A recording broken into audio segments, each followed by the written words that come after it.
Chers élèves, bonjour. Nous arrivons aujourd'hui à la troisième et dernière séance du chapitre nombres complexes. Nous allons voir aujourd'hui collinéarité et orthogonalité de deux vecteurs et forme exponentielle d'un nombre complexe non nul. Allons-y.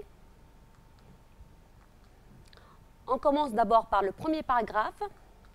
Voici une activité dont l'énoncé est le plan muni d'un repère orthonormé direct au UV. On désigne par A d'affixe 1 et B d'affixe moins 1. À tout point M d'affixe Z avec Z différent de moins 1, on associe le point M' d'affixe Z' tel que Z' égale à Z moins 1 sur Z plus 1. Première question, déterminer l'écriture algébrique de Z', sachant que Z égale à moins 2 plus I.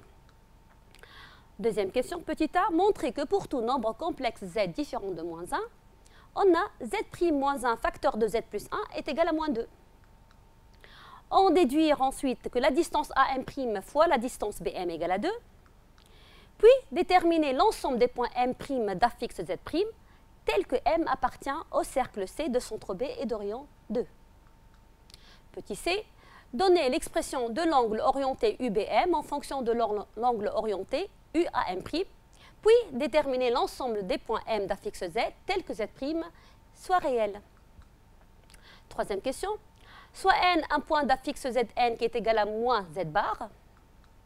Montrer que Zm' moins Za sur Zn moins Za est égal à 2 sur module de Z plus 1 au carré.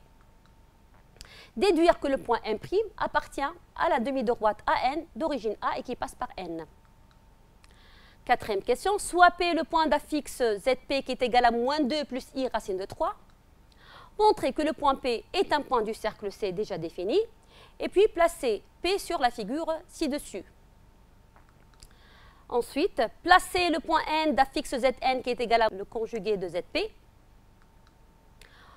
Dernière question, en utilisant les questions précédentes, donner une construction du point P' correspondant au point P.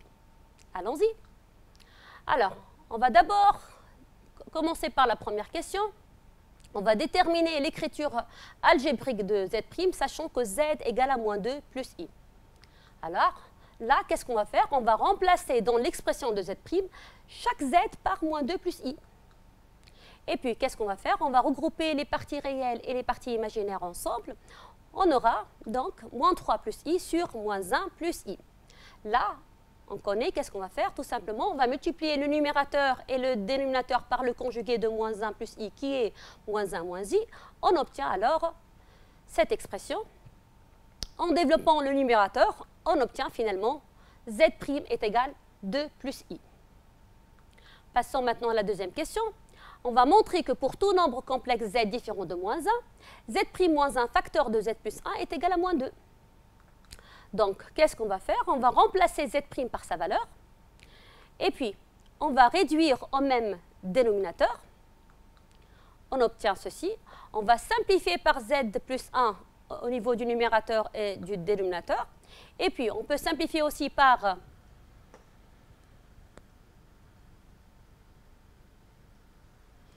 Z. On obtient alors moins 2. Bien. Passons à la question petit b. On déduire que la distance AM' fois la distance BM égale à 2. Alors, on vient de trouver que Z' moins 1 facteur de Z plus 1 est égal à moins 2 pour tout Z différent de moins 1. Là, pour passer du nombre complexe aux distances, on doit appliquer les modules. Donc, appliquant le module de part et d'autre, on obtient alors ce résultat. Alors, on sait que 1 est l'affixe du point A. Et moins 1 est l'affixe du point B, donc on va écrire Zm' moins Za au module fois le module de Zm moins Zb est égal à 2. Là, on en déduit que la distance Am' fois la distance Bm égale à 2. Passons à la question petit c. Déterminer l'ensemble des points M' d'affixe Z' tel que M appartient au cercle C de centre B et d'orient 2. Alors, M appartient au cercle C de centre B et d'orient 2, cela veut dire que la distance BM égale à 2.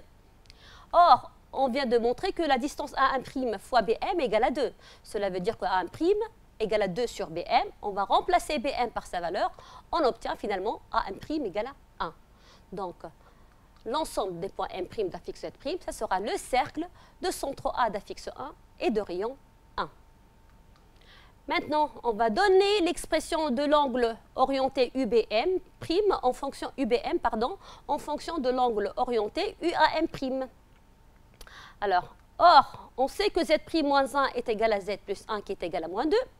Alors, on sait que quand on a des nombres complexes, pour arriver aux angles orientés, on doit d'abord passer par l'argument. Et l'argument d'un nombre complexe n'existe que si ce nombre complexe est différent de 0.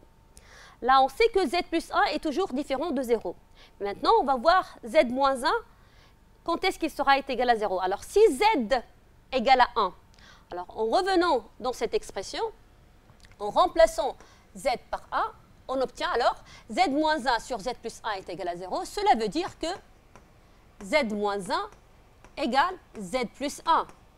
En simplifiant par Z, on obtient moins 1 est égal à moins 1, ce qui est impossible. Là, qu'est-ce qu'on va dire? Que Z' ne peut jamais être égal à 1. Donc, on vient de voir que cette expression est toujours différente de 0. Donc, on peut passer par l'argument. Alors, on obtient alors argument de Z' moins 1 facteur de Z plus 1 est égal à argument de moins 2 plus un multiple de 2π. Bien. Rappelons maintenant les propriétés de l'argument qui dit que l'argument du produit est égal à argument de la somme. Donc, en appliquant cette propriété, on obtient argument de Z' moins 1 plus argument de Z plus 1 est égal à argument de moins 2. Or, moins 2, c'est un réel négatif. Et on a vu que si Z est un réel négatif, l'argument de Z sera égal à pi. Donc, on va remplacer l'argument de moins 2 par pi. On obtient alors ce résultat. Maintenant, qu'est-ce qu'on va faire? On sait que 1, c'est l'affixe du point de A, et moins 1, c'est l'affixe du point B. Donc, on aura cette écriture qui est égale à pi plus un multiple de 2π. Là, on rappelle cette formule qui dit que la mesure de l'angle orienté UAB est égale à argument de ZB moins ZA. On va appliquer cette formule à cet argument. On aura donc la mesure de l'angle orienté UAM' plus la mesure de l'angle UBM est égale à pi plus un multiple de 2π. Ramenons maintenant le UAM' de l'autre côté. On obtient alors la mesure de l'angle orienté UBM est égale pi moins la mesure de l'angle orienté UAM'.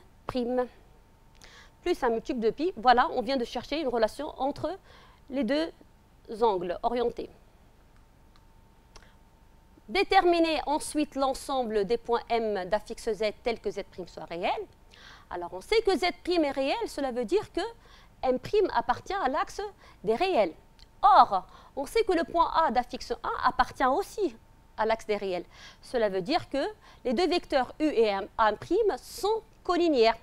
Donc, rappelons, cela veut dire que U et A' sont collinéaires.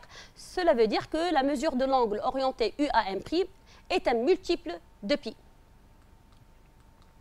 Or, on a dit que la mesure de l'angle orienté UBM est égale à pi moins la mesure de l'angle orienté UAM'. On va remplacer donc cet angle-là par son expression. On obtient alors pi moins k'pi plus 2k'pi. On va mettre pi en facteur. On va poser un grand K qui est égal à 1 moins k' plus 2k. On obtient finalement la mesure de l'angle orienté UBM est égale grand K pi. Donc, c'est un multiple de pi. Cela veut dire que les deux vecteurs ils sont collinéaires. Et comme B a pour affixe, oui, moins 1, donc il appartient aussi à l'axe des réels. Cela veut dire que M appartient à l'axe des réels. Or, on doit faire attention ici, on doit être vigilant. Le Z, on a dit au départ qu'il doit être différent de moins 1. Cela veut dire que M est distinct du point B. Donc finalement, l'ensemble des points M, c'est l'axe des réels privé du point B. Bien, passons maintenant à la troisième question petit a. Montrer cette égalité-là avec Zn est égal à moins Z bar. Alors, qu'est-ce qu'on va faire? On va remplacer Zm' par sa valeur et Zn par sa valeur. On obtient alors ce résultat. Alors là, qu'est-ce qu'on va faire? Au niveau du dénominateur, on va mettre moins 1 en facteur. Et au niveau du numérateur, on va réduire au même dénominateur. Donc, on aura ce résultat.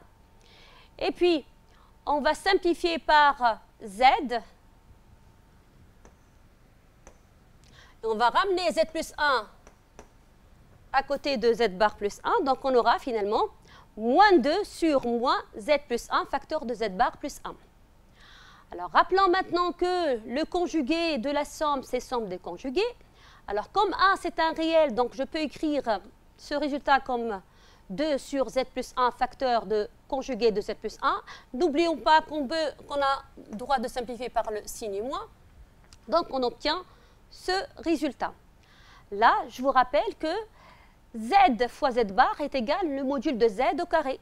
Donc, on aura donc Zm' moins Za sur Zn moins Za est égal à 2 sur module de Z plus 1, le tout au carré. Et voilà, on vient de répondre à cette question. Passons maintenant à la question troisièmement petit b. Déduire que M' appartient à la demi-droite AN d'origine A. Bien, qu'est-ce qu'on vient de trouver? On vient de trouver que Zm' moins Za sur Zn moins Za est égal à 2 sur module de Z plus 1 au carré. Or, Zm' moins Za, ce n'est que la fixe du vecteur Am'. Zn moins Za, c'est la fixe du vecteur An, qui est égal 2 sur Z plus 1 au carré. Et là, ça, c'est un réel qui est positif. Théorème. Soit UV deux vecteurs non nuls du plan d'affixes respectifs ZU et ZV. ZU sur ZV est réel, équivaut à dire que UV sont collinéaires. Conséquence, ZU sur ZV est un réel positif, équivaut à dire que UV sont collinéaires et de même sens. ZU sur ZV est réel négatif, équivaut à dire que les deux vecteurs sont collinéaires, mais là, de sens contraire. Revenons donc à notre application. Donc, on vient de trouver que la fixe du vecteur AM sur la fixe du vecteur AN est un réel positif. Cela veut dire que les deux vecteurs sont collinéaires et de même sens. Là, M', forcément, il appartient à la demi-droite AN d'origine A et qui passe par N. Bien. Passons à la quatrième question. Montrer que le point P d'affixe moins 2 plus I racine de 3 est un point du cercle C de centre B et de rayon 2. Puis, placer le point P. Alors, pour montrer que P est un point du cercle de centre B, donc on doit calculer la distance BP. On doit trouver qu'elle est égale au rayon qui vaut 2. Eh bien, alors BP, la distance BP, c'est le module de ZP moins ZB. En remplaçant ZP et ZB par leur valeur, on obtient à la fin que la distance BP est égale à 2, d'où P appartient au cercle C. Maintenant, on va placer le point P. Alors, on sait que P appartient à ce cercle. Et on remarque bien que l'abscisse de P est égale moins 2. Et son ordonnée, c'est un réel positif. Donc, voici l'emplacement du point P d'abscisse moins 2 et qui appartient au cercle. Passons maintenant à la question petit b. Placer le point N d'affixe Zn est égal à moins le conjugué de Zp. Là, on reconnaît cette écriture. Alors, on peut dire que N est l'image de P par rapport à l'axe des imaginaires. Donc, plaçons le point N. Bien. Maintenant, donner une construction du point P' correspondant au point P. Bien sûr, on va utiliser les questions précédentes. Alors, qu'est-ce qu'on a montré? Dans la question deuxièmement petit b, on a montré que si M appartient au cercle C de centre B et de rayon 2, alors le point M' appartient au cercle C' de centre A et de rayon 1. Et dans la question troisièmement petit b, on a montré que si Zn s'écrit sous la forme moins le conjugué de Zm, alors forcément M' appartient à la demi-droite AN. Or, dans la question quatrièmement petit a, on vient de montrer que P appartient au cercle C. D'où P', forcément, il va appartenir au cercle C' de centre A et de rayon 1. On va le construire. Voici le cercle C'. Ensuite, on vient de voir que le Zn est égal à moins le conjugué de Zp. Cela veut dire que P' appartient à la demi-droite AN. Donc on va construire la demi-droite AN. Donc de ces deux-là, donc on peut dire que P' appartient à l'intersection de ces deux ensembles. Et voilà donc l'emplacement du point P'. Très bien. Alors, maintenant, on va voir une autre activité. Alors, dans le plan complexe muni d'un repère orthonormé direct au UV, on considère les points A et B d'affixes respectives 1 et I. Déterminer l'ensemble E des points M d'affixe Z tel que Z-I sur Z-1 soit imaginaire pur.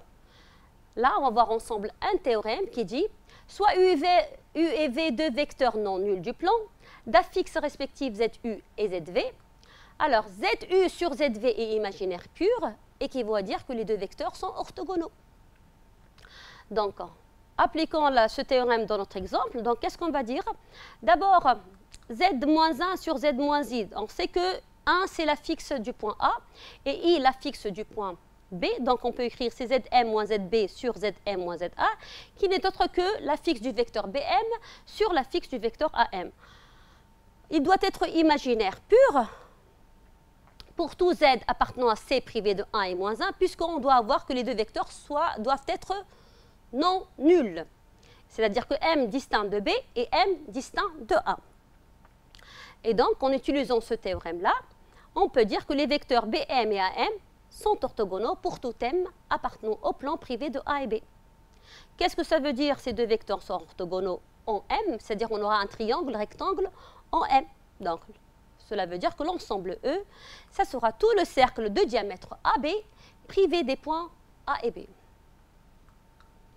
Maintenant, passons à la au deuxième paragraphe concernant la forme exponentielle d'un nombre complexe non nul. D'abord, on va parler d'une notation. Pour tout réel θ, on note exponentielle iθ, le nombre complexe exponentielle iθ est égal à cosinus θ plus i sinus θ. Alors, remarque, dans le plan complexe, M est un point d'affixe exponentielle iθ si seulement si M appartient au cercle trigonométrique. Et là, on écrit exponentielle iθ est égal à cosinus θ plus i sinus θ et dans la forme polaire 1 θ. Conséquence, soit c'est un cercle trigonométrique dans notre plan complexe. Alors, on va calculer exponentielle I0 en utilisant la forme trigonométrique. Donc, ce sera cosinus 0 plus I sinus 0 qui vaut 1. Tout simplement pourquoi? On sait que cosinus 0 est égal à 1 et sinus 0 est égal à 0. Donc, on aura 1. Et voilà l'emplacement de exponentielle I0 dans notre cercle trigonométrique. Maintenant, on va calculer exponentielle I pi sur 2 qui est égal à cosinus pi sur 2 plus I sinus pi sur 2. Là, ça vaut 0. Et ici, on a 1. Et voici l'emplacement de exponentielle I pi sur 2 dans notre cercle trigonométrique. De la même manière, on va chercher exponentielle I pi qui est égal à cosinus pi plus I sinus pi qui vaut moins 1. Et voilà dans notre cercle. Et finalement, exponentielle moins i pi sur 2 qui est égal à cosinus moins pi sur 2 plus i sinus moins pi sur 2 qui vaut moins 1. Vu que cosinus moins pi sur 2 vaut 0 et sinus moins pi sur 2, ça vaut moins 1. Fois i, ça nous donne donc moins i. Et voilà donc exponentielle moins i pi sur 2.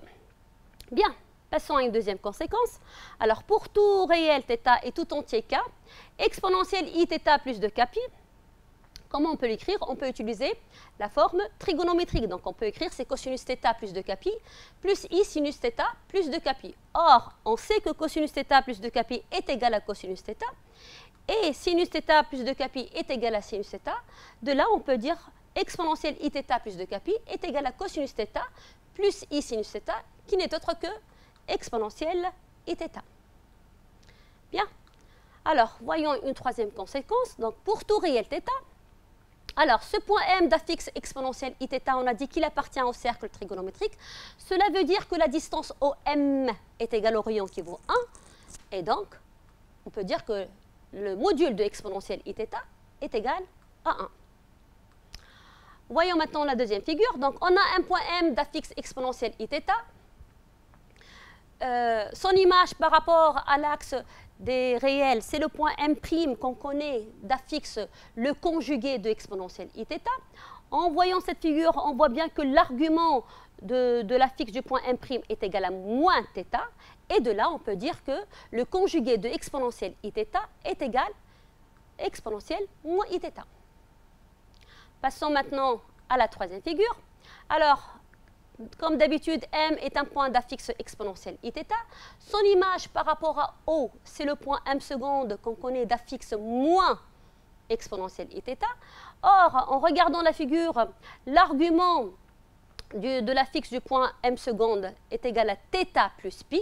Alors, de là, on peut dire que exponentielle iθ plus pi est égal à moins exponentielle iθ. On va passer maintenant à une activité. Soit θ un réel, exprimer cosinus θ et sinus θ en fonction de exponentielle iθ et exponentielle moins iθ. Alors, on sait que exponentielle iθ est égale à cosinus θ plus i sinus θ. Maintenant, on va calculer exponentielle moins iθ, c'est-à-dire on va remplacer chaque θ dans cette expression par moins θ.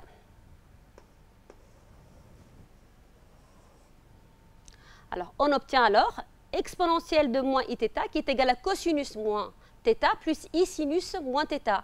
Or, on sait que cosinus moins θ est égal à cosinus θ et sinus moins θ est égal à moins sinus θ. De là, on peut dire que exponentielle moins iθ est égal à cosinus θ moins i sinus θ. Maintenant, qu'est-ce qu'on va faire? On va additionner membre à membre ces deux égalités.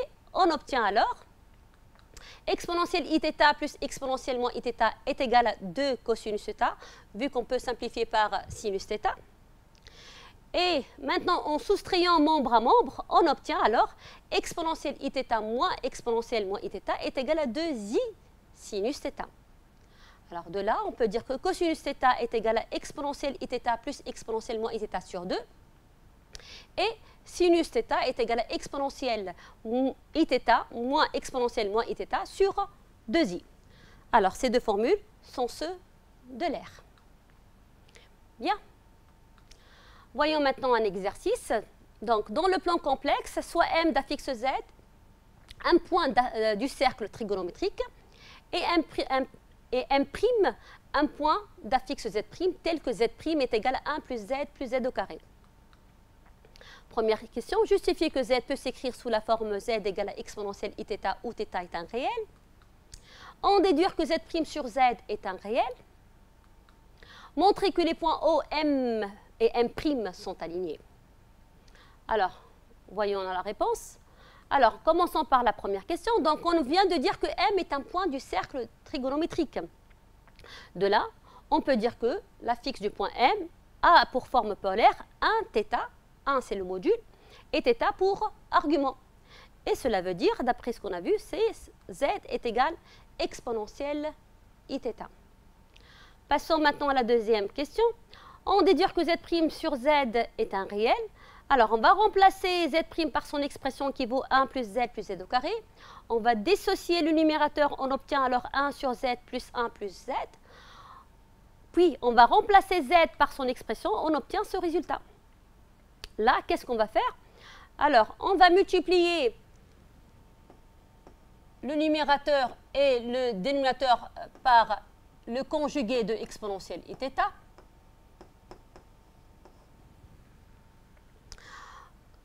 Or, exponentielle iθ fois le conjugué de exponentielle iθ est égal le module de exponentielle iθ au carré qui vaut 1. On vient de montrer que le conjugué de exponentielle iθ est égal à exponentielle moins iθ. De là, donc, on aura exponentielle moins iθ plus 1 plus exponentielle iθ.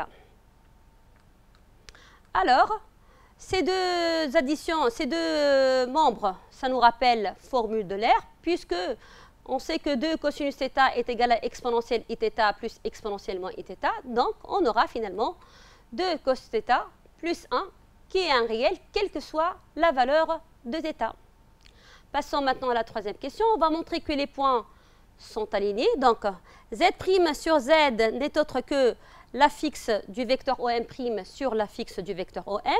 On a trouvé que ce rapport, c'est un réel, et cela veut dire que les deux vecteurs sont collinéaires. Et puisqu'ils ont un point en commun qui est O, donc les points forcément sont alignés. Passons maintenant à un théorème et définition. Alors, tout nombre complexe non nul s'écrit de la forme z est égal à r exponentielle iθ, où r c'est le module de z et θ c'est l'argument de z. Cette écriture s'appelle forme exponentielle. Alors, conclusion, on a vu que z d'un nombre complexe s'écrit de trois manières. Une écriture algébrique de la forme z égale à a plus ib avec a et b sont des réels. Une écriture trigonométrique qui est de la forme z est égale à r cosinus θ plus i sinus θ, où r c'est le module qui est constante positif et θ c'est son argument. Et finalement, on vient de voir une nouvelle écriture, l'écriture exponentielle de z, qui est de la forme z égale à r exponentielle iθ avec r positif et θ un réel. Passons à une autre activité. Dans le plan complexe, on désigne par m et m' deux points d'affixes respectives z qui est égal à moins 2 plus 2i racine de 3 et z' qui est égal à racine de 2 sur 2 moins i racine de 2 sur 2. Première question, déterminer l'écriture exponentielle de z, puis placer le point m. Deuxième question, déterminer l'écriture exponentielle de z' et placer le point m'. Et troisième question, en déduire l'écriture exponentielle de z fois z'.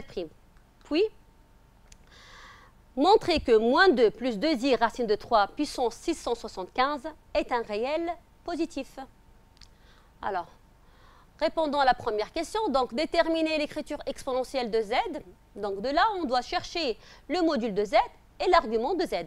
Alors, d'abord, cherchons le module de z. En appliquant notre formule, on trouve qui est égal à 4. Maintenant, on va chercher l'argument de z. Donc, comment on va faire? D'abord, on va chercher cosinus θ qui est égal à la partie réelle de z sur le module, c'est-à-dire moins 2 sur 4 qui est égal à moins 1,5. Puis, on va chercher sinus θ qui est égal à l'imaginaire de z sur le module de z, qu'on aura racine de 3 sur 2.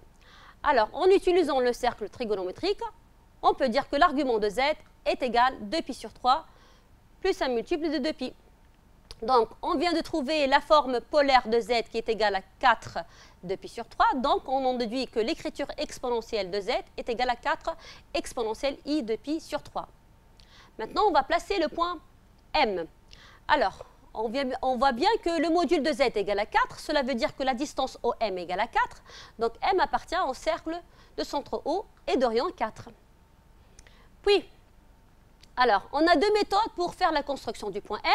Alors, on voit bien que l'affixe de Z, on voit bien que Z a pour réel moins 2 qui est un entier. Donc, x de M, ça sera moins 2. Et son ordonnée, il est positif. Donc, voici l'emplacement du point M. Ou bien, on peut utiliser l'argument de z qu'on a trouvé qui est égal à 2π sur 3, qui est la mesure de l'angle orienté UOM. Donc, on va construire la mesure de l'angle orienté UOM qui vaut 2π sur 3. Donc, on trouve le point M, qui est l'intersection du cercle et cette demi-droite. Passons maintenant à la deuxième question. On va déterminer l'écriture exponentielle de z' et puis placer le point M'. De la même manière, on va faire le même travail, c'est-à-dire d'abord, on va chercher le module de z' qui vaut 1. Et puis, on va chercher l'argument de z'. Donc, d'abord, on va chercher le cosinus θ qui est égal à la partie réelle sur le module qui vaut racine de 2 sur 2. Et sinus θ qui est égal à la partie imaginaire sur le module qui est égal à moins racine de 2 sur 2. Alors, à partir du cercle trigonométrique, je peux dire que l'argument de z' est égal à moins π sur 4. Donc, z' a pour forme polaire 1 moins π sur 4. Et pour écriture exponentielle, c'est exponentielle moins i π sur 4. Maintenant, on va placer le point M. Alors, on a dit que le module de z' est égal à 1. Donc, la distance OM' est égale à 1. Donc, M' va appartenir au cercle trigonométrique. Et puis, l'argument de z' est égal à moins π sur 4. Donc, on va construire la demi-droite qui forme avec le vecteur U un angle de moins π sur 4, qui n'est autre que la deuxième bisectrice. Et voilà donc, le point M' sera l'intersection de cette demi-droite et du cercle trigonométrique. Passons à la troisième question. Alors, en déduire l'écriture exponentielle du produit z fois z'. Donc, on a z qui s'écrit sous la forme exponentielle 4 exponentielle i de pi sur 3. Z' qui s'écrit sous la forme exponentielle de moins i pi sur 4. On va calculer z fois z'. Là, on va voir ensemble une propriété. Alors, qui dit que si z et z' de nombres complexes, non nuls, qui ont pour forme polaire pour z rθ et pour z' r'θ', alors, le conjugué de z a pour écriture exponentielle r exponentielle moins iθ. L'écriture exponentielle de 1 sur z est égale à 1 sur r exponentielle moins iθ. Z fois z' a pour écriture exponentielle r fois r' exponentielle iθ plus θ'. Et z sur z' a pour écriture exponentielle r sur r' exponentielle i θ moins θ'. Et finalement, z puissance n, c'est égal r puissance n exponentielle i n θ. On voit bien que le calcul des exponentielles, ça ressemble comme les calculs des puissances. Passons maintenant, on va utiliser donc la troisième propriété. Donc on aura finalement 4 exponentielles i la somme des deux arguments. Tout calcul fait, on obtient 4 exponentielles i 5 pi sur 12. Bien, passons maintenant à la quatrième question. Alors, on va montrer que ce nombre complexe est un réel. Donc là, on sait que moins 2 plus 2i racine de 3, c'est la fixe de z. Et maintenant, on va regarder la dernière propriété. On aura donc moins 2 plus 2i racine de 3 puissance 675 est égal 4 puissance 675 fois exponentielle i 675 fois 2pi sur 3. En simplifiant par 3, on obtient 4 puissance 675 exponentielle i 225 fois 2pi. Alors, je vais l'écrire d'une autre manière. Donc, on aura c'est 4 puissance 675 exponentielle i 0 plus 2 fois 225 pi. Alors, je vous rappelle une propriété qui dit que exponentielle iθ plus 2kpi est égale à exponentielle θ. Là, dans notre cas, θ, ça vaut 0. Donc, on peut dire, comme résultat final, c'est 4 puissance 675 exponentielle i0. Or, on sait que exponentielle i0, ça vaut 1. Donc, on aura finalement 4 puissance 675, que c'est un réel positif. Bien. Alors, maintenant, on va voir une dernière application. Soit les nombres complexes a, b et c d'affixes respectives i, 1 plus i et moins b bar. Écrire a, b et c sous forme exponentielle. Deuxième question, dans le plan complexe, on désigne par M1, M2, M3, M4 les points d'affixes respectives. Z1 est égal à exponentielle iθ, Z2 est égal à i exponentielle iθ, Z3 est égal à 1 plus i exponentielle iθ, et finalement Z4 est égal à 1 plus exponentielle 2i θ, où θ appartient à 0 pi. Calculer Z2 sur Z1. En déduire que le quadrilatère OM1, M3, M2 est un carré. Montrer que Z2 moins Z1 est égal à C exponentielle Iθ. En déduire après que la mesure de l'angle orienté UM1, M2 est égale à θ plus 3pi sur 4. Déterminer le réel θ pour que les droites M1, M2 et l'axe des réels soient parallèles. Puis, troisième question, montrer que Z4 est égal à 2 cosinus θ exponentielle Iθ. Montrer que le triangle OM2M4 est rectangle en O pour tout T appartient à l'intervalle 0pi privé de pi sur 2. Et finalement, déterminer les valeurs de θ pour lesquelles le triangle OM2M4 est isocèle en O. Commençons donc la correction. Alors, on va écrire A, B et C sous forme exponentielle. Alors, on sait que A est égal à 1, donc on connaît sa forme exponentielle, c'est tout simplement exponentielle i pi sur 2. B est égal à 1 plus i, donc d'abord on va chercher le module de b qui est égal à racine de 2, et l'argument de 1 plus i, on connaît, ça vaut pi sur 4. Donc l'écriture exponentielle de b, c'est égal à racine de 2 exponentielle i pi sur 4. Maintenant, voyons c. C est égal à moins b bar, c'est-à-dire moins racine de 2, le conjugué de exponentielle i pi sur 4, qui vaut exponentielle moins i pi sur 4. Alors là, il faut faire attention, ce n'est pas une écriture exponentielle, vu qu'on a un signe moins. Donc, pour s'en débarrasser, je vous rappelle cette formule, exponentielle iθ plus pi est égal moins exponentielle iθ. Donc, pour s'en débarrasser de signe moins, on va ajouter un pi dans l'argument qui est pi sur 4. Donc, on trouvera racine de 2 exponentielle moins pi sur 4 plus pi qui est égal 3 pi sur 4. Là, on vient de trouver donc la forme exponentielle de C. Passons maintenant à la deuxième question. On va calculer Z2 sur Z1, sachant que Z1 est égal à exponentielle iθ et Z2 est égal à I exponentielle iθ. Alors, Z2 sur Z1 est égal à I exponentielle iθ sur exponentielle iθ. Simplifiant par exponentielle iθ, on trouve le résultat I. Petit b, on déduire que ce quadrilatère est un carré. Donc, pour montrer que c'est un carré, donc qu'est-ce qu'on va d'abord montrer?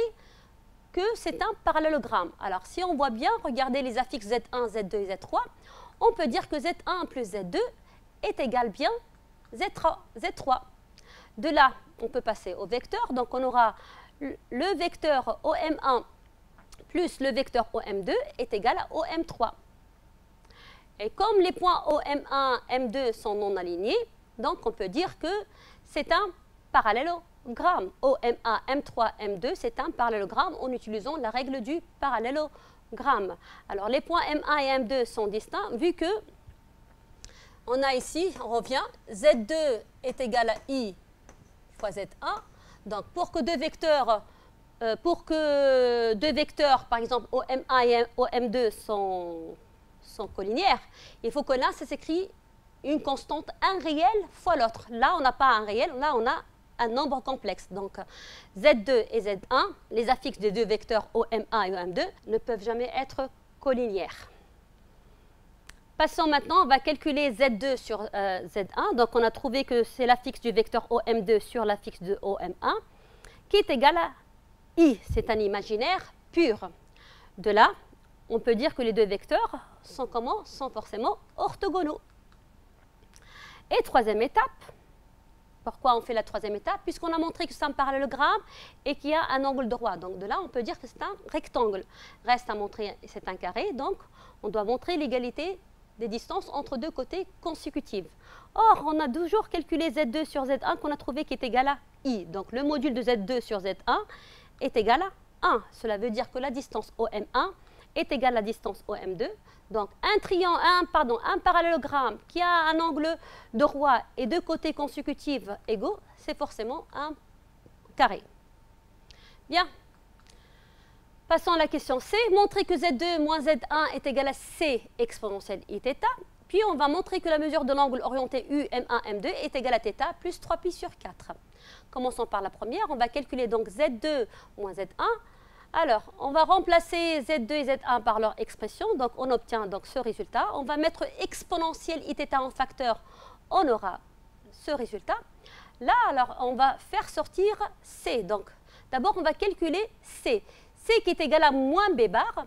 Donc, en remplaçant le B par sa valeur, donc on aura moins 1, le conjugué de 1 plus I, qui est égal à 1 moins I. Alors, on aura moins 1, entre parenthèses 1 moins I, ça devient moins 1 plus I, c'est-à-dire I moins 1. Là, c'est C, donc on trouve notre résultat demandé. Bien, passons maintenant à la question d'après. On veut montrer que la mesure de l'angle orienté UM1, M2 est égale à θ plus 3π sur 4. Alors, en utilisant ce résultat qu'on vient de montrer, on doit passer donc par l'argument pour avoir les mesures des angles orientés.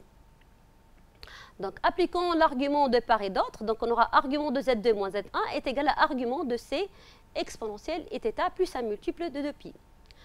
Donc, je vous rappelle une propriété qu'on a vue, que l'argument du produit, c'est la somme des arguments. Donc, argument de Z2 moins Z1 est égal à argument de C plus argument de exponentielle Iθ.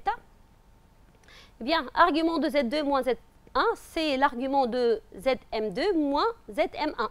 Là, ça correspond au vecteur M1, M2. Donc, on peut appliquer cette propriété qui dit que argument de Z2 moins Z1, c'est la mesure de l'angle orienté UM1, M2, qui est égal l'argument de exponentielle iθ, ça vaut θ. L'argument de c, où c s'écrit sous la forme racine de 2 exponentielle i 3 pi sur 4, donc son argument c'est 3 pi sur 4, donc on aura θ plus 3 pi sur 4 plus un multiple de 2 pi. Et voilà, on vient de répondre à cette question. Passons maintenant à la question petit d. Montrer que le réel θ, déterminer le réel θ pour que ces deux droites soient parallèles. Eh bien, les deux droites soient parallèles équivaut à dire que le vecteur M1, M2 et U sont collinéaires. Cela veut dire que la mesure de l'angle orienté UM1, M2, c'est un multiple de pi. Alors, or, on vient de trouver que la mesure de l'angle orienté UM1, M2 est égale à θ plus 3 pi sur 4. On va remplacer donc cet angle-là par sa valeur. On aura finalement θ plus 3 pi sur 4 est un multiple de pi. Ramenant 3 pi sur 4 de l'autre côté, on aura donc θ est égal à moins 3 pi sur 4 plus un multiple de pi. Or, on sait dès le départ de l'exercice que θ appartient à 0 pi. Donc, la seule valeur qu'on peut prendre pour k, pour k seconde est égale à 1. Donc, on aura θ finalement est égal à pi sur 4. Donc, ces deux droites sont parallèles pour la valeur θ est égale à pi sur 4. Passons maintenant à la question d'après. Montrer que Z4 est égal à 2 cosinus θ exponentielle Iθ. Alors, où Z4, je vous rappelle, c'est égal à 1 plus exponentielle de Iθ. Là, on peut commencer par le résultat qu'on a besoin, c'est-à-dire 2 cosinus θ exponentielle Iθ. Et je vous rappelle la formule d'Euler qui dit que cosinus θ est égal à exponentielle Iθ plus exponentielle moins Iθ sur 2. En remplaçant donc 2 cosinus θ par sa valeur, on obtient exponentielle Iθ plus exponentielle moins Iθ fois exponentielle Iθ. On fait un petit développement.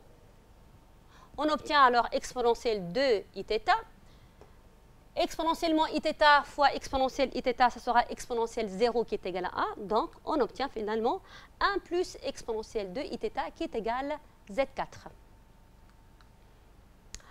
Montrons maintenant que ce triangle est rectangle en haut. Pour tout θ appartient à 0 pi privé de pi sur 2. Alors, pour cela, on va calculer Z4 sur Z2. Donc, je vous rappelle Z4 qui est égal à 2 cosinus θ exponentielle Iθ. Et Z2 est égal à I exponentielle Iθ. On va remplacer, on fait une petite simplification par exponentielle Iθ. On obtient 2 cosinus θ sur I. Multipliant le numérateur et le dénominateur par moins I, on obtient finalement moins 2i cosinus θ. Alors, on sait que ce triangle doit être rectangle en haut. Il faut que Z4 sur Z2 est un imaginaire pur. Pour cela, il doit être aussi différent de 0. Or, on sait que θ appartient à 0 pi privé de pi sur 2. Comme cosinus pi sur 2 est égal à 0, donc ici on a le cosinus θ est toujours différent de 0. Donc, on peut dire que Z4 sur 2 est toujours un imaginaire pur. Donc, dans ce cas-là, les deux vecteurs sont orthogonaux. Par suite, le triangle est rectangle en haut. Voyons maintenant la dernière question. Déterminer les valeurs de θ pour lesquelles le triangle OM2, M4 est isocèle en haut.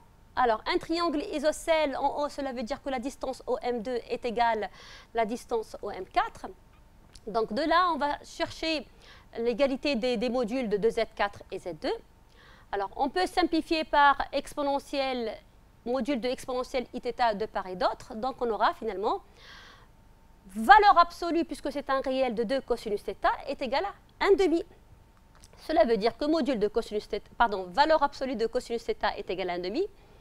Et de là, on peut dire cosinus θ est égal à 1,5 ou cosinus θ est égal à moins 1,5. Donc, qu'est-ce qu'on va faire? On va construire le cercle trigonométrique, on va construire les deux droites x est égal à 1,5 et x égale à moins 1,5. Elle coupe le cercle trigonométrique en 4 points, on voit bien, mais on travaille dans l'intervalle 0 pi. Donc, les angles remarquables sont pi sur 3 et 2 pi sur 3. Donc, on vient de trouver, pour que ce triangle soit isocèle en haut, il faut que θ est égal à pi sur 3 et 2 pi sur 3. Alors, là, j'arrive à la fin de ce cours. Merci pour votre attention. Au revoir.